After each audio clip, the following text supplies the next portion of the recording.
Today, the Prime Minister of India, Narendra Modi, visits the UK.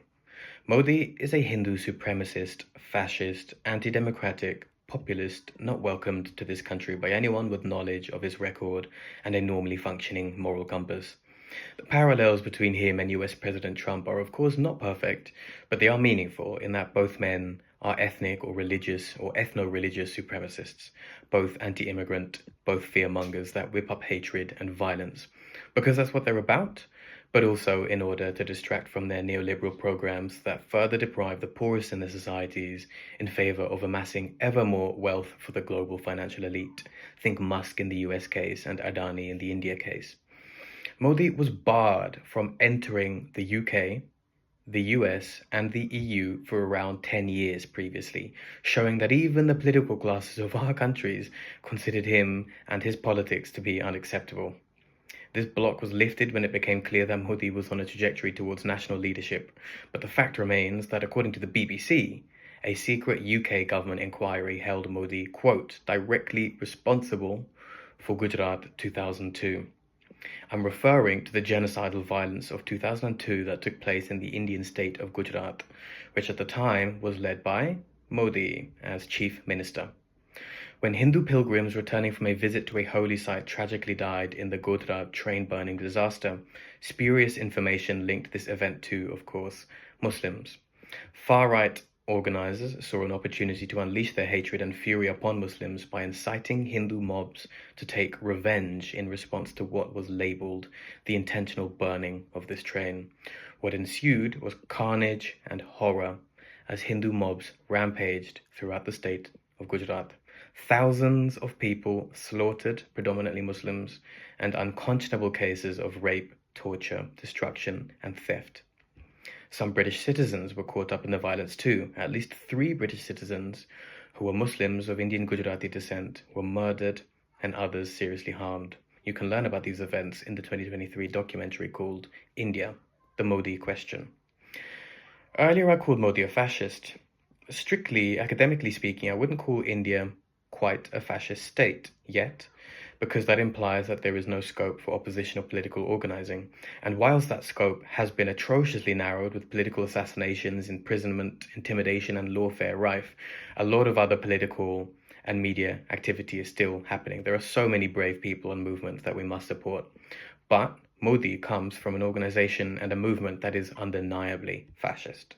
In fact, Modi is a lifelong member of an organization called the Rashtriya Swayamsevak Sangh, the RSS, which is the largest far-right organization in the world with a few million members, by some counts up to 5 or 6 million members.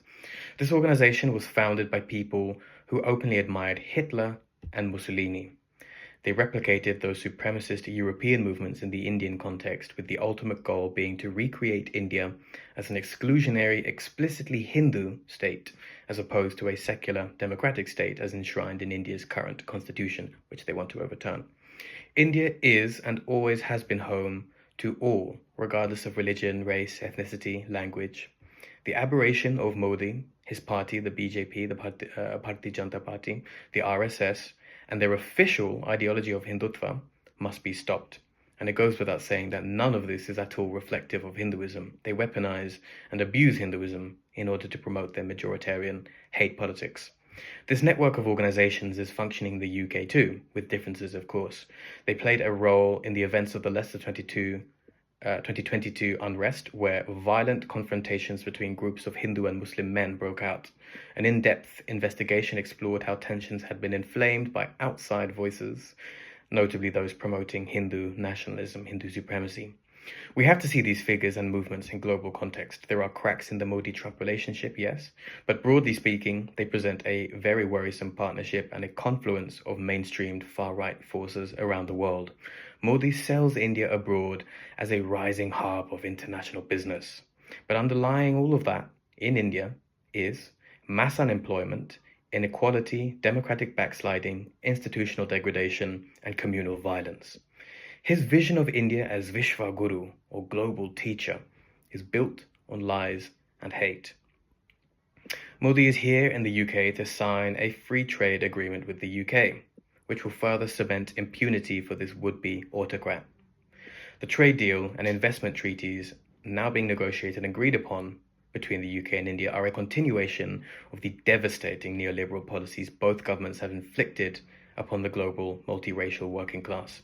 It will increase inequality and enrich corporations and billionaires, fanning the flames of the economic crises pushing people towards the far right.